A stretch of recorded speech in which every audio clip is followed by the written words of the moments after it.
Hi, good morning. I am Antonio Silva from the University of Coimbra, and today we will talk about one of the main objectives of Work Package 3, that is the mapping of relevant flower resource for honeybees in Europe.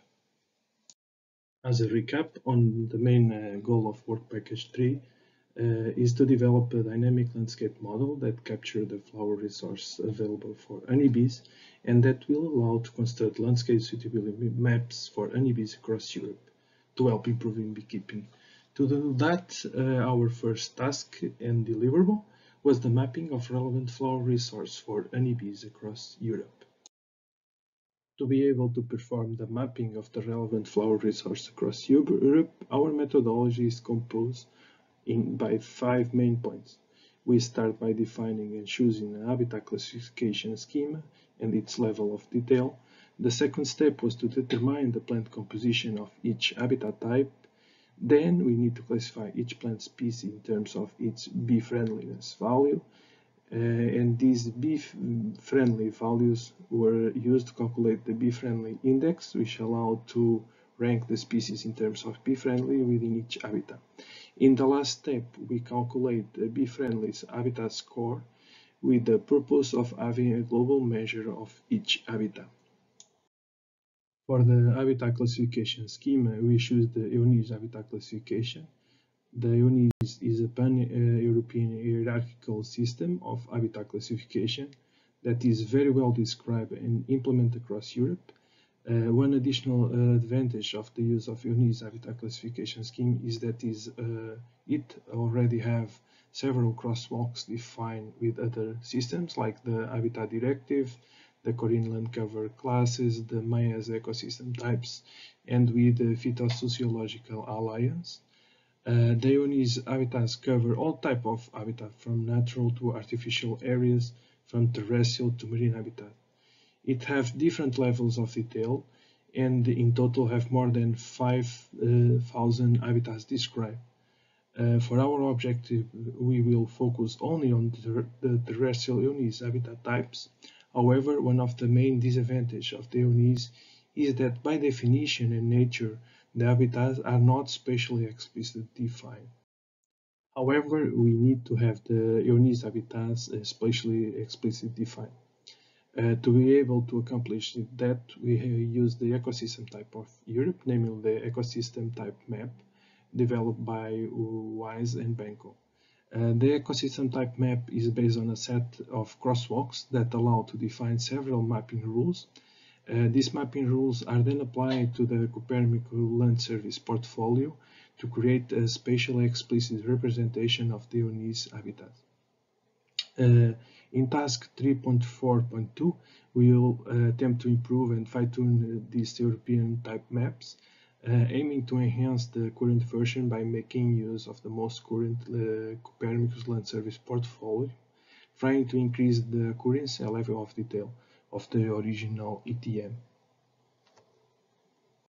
To summarize, our habitat classification schema will be the EUNIS Level 2 terrestrial habitat that are present in the ecosystem type map and are spatially defined.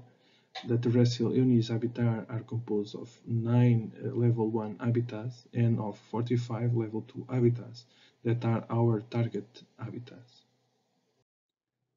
From that 45 level 2 EUNIS habitats, some of them are not vegetation habitats or are habitats with a very low coverage of vegetation, like the water surface or some of the urban habitats.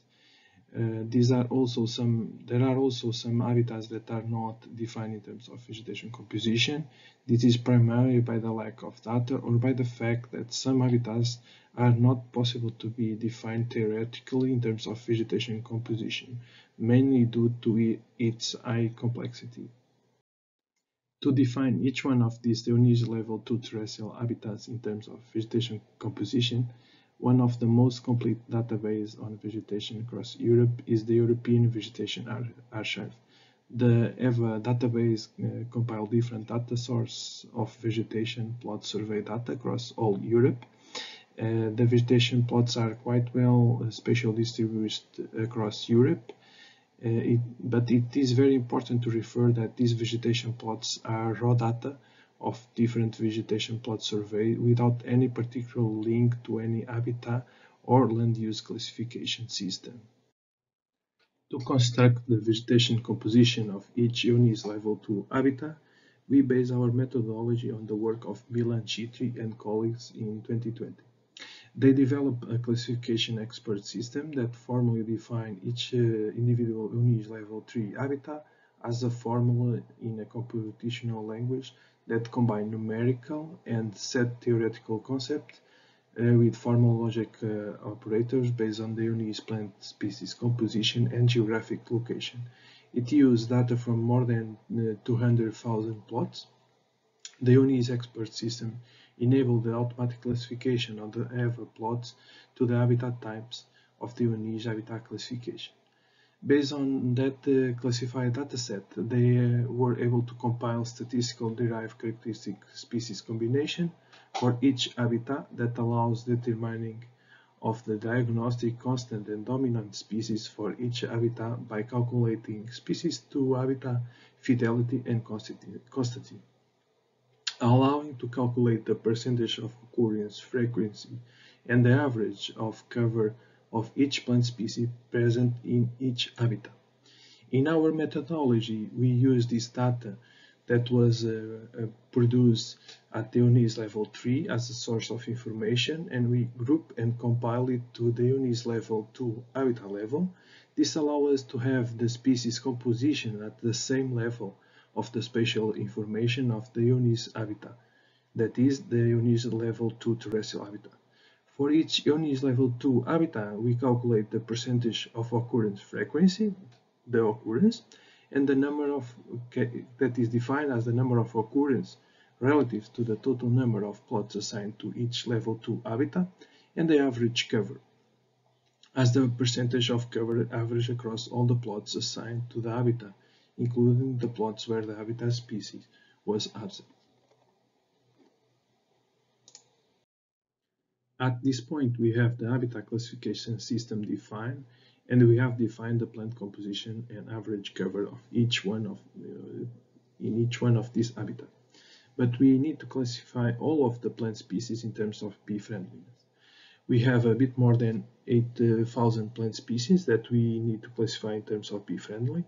In most cases, this classification was done at the species level, but when the information was scarce or non-existent, the BF value was attributed following a generalization process at the genus or family level. The calculation of the BF value was made using an algorithm that combined information from different data sources. The main source of information for the BF value is the apiculture interest database of 5 different European countries, namely Germany, the Netherlands, France, Denmark, and Spain. In this database, beekeepers and experts score the pollen, nectar, and honeydew of the plants in terms of bee friendliness. But the BF value also includes information from other data sources like the Palladius and the TRI database, and also information from the database on nectar and pollen production produced by our Polish colleagues from MUJAC.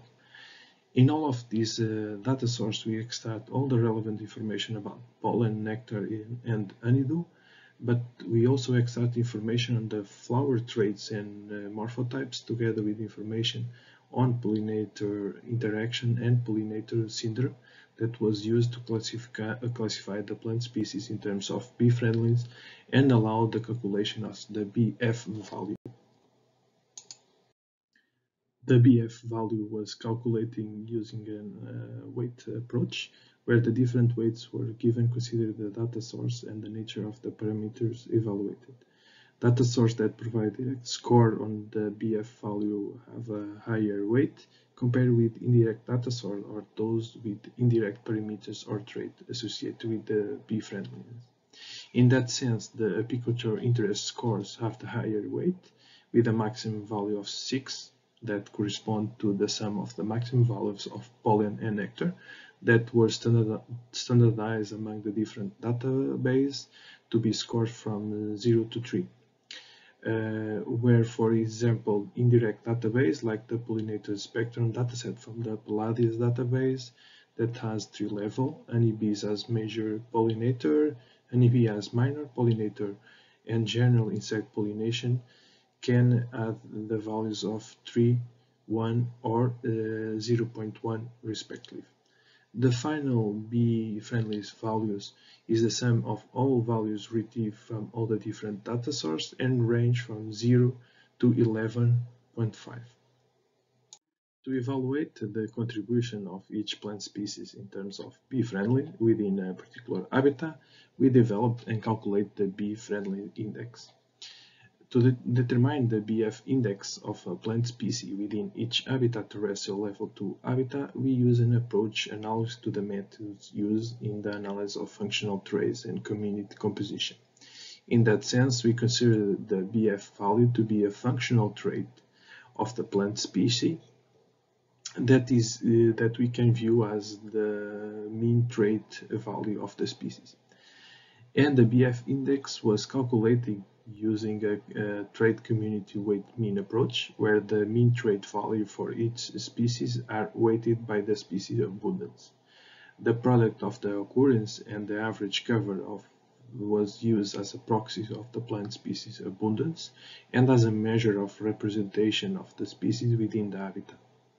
The BF index was then calculated as the multiplication of the occurrence by the average cover and by the BF value. The higher the BF index, the greater the contribution of the plant species in terms of bee-friendliness within a particular habitat. However, we must emphasize that the BF value reflects the theoretical potential contribution in terms of bee-friendly of a particular plant species within a particular habitat. The BF index, since it incorporates the BF value in its calculation, mostly reflects the contribution of a particular plant species as food resource for honeybees, primarily nectar, pollen, and honeydew. Therefore, the BF index, being a habitat-dependent value, must always be interpreted carefully and with appropriate contextualization. To evaluate the overall value of the habitat in terms of bee-friendly, we develop and calculate the bee-friendly habitat score. To determine the BF habitat score of each EUNIS terrestrial level 2 habitat, we sum up all the individual BF index for each plant species present in a particular habitat. The higher the BF habitat score, the greater the value of bee-friendliness of that habitat. However, we must stress that the BF habitat score represents the potential value of a habitat to be bee-friendly, reflecting primarily the potential presence of food resource for honeybees in that habitat. In no way can the BF habitat score be read without its correct contextualization, and it should always be considered to be the theoretical potential of bee-friendliness of the habitat regarding only resource.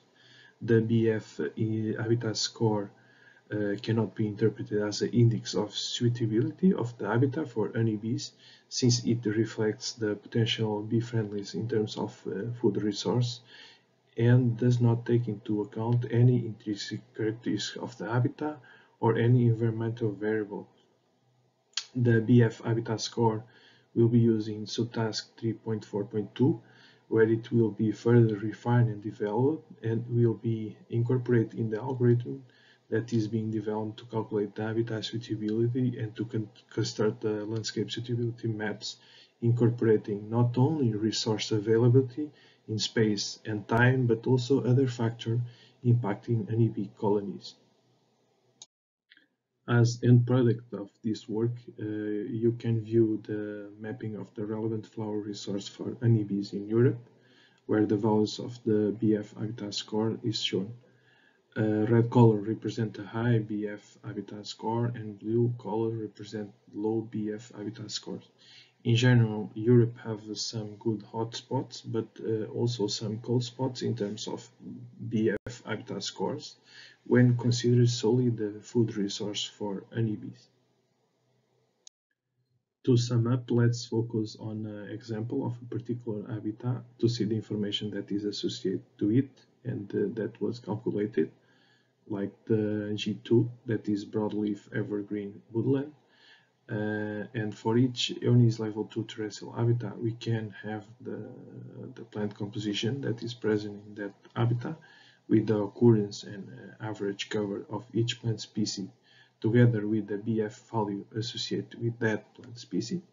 These values are then used to calculate the BF index of each plant within each habitat, and the sum of all these BF index is translated in the final BF habitat score value of the habitat.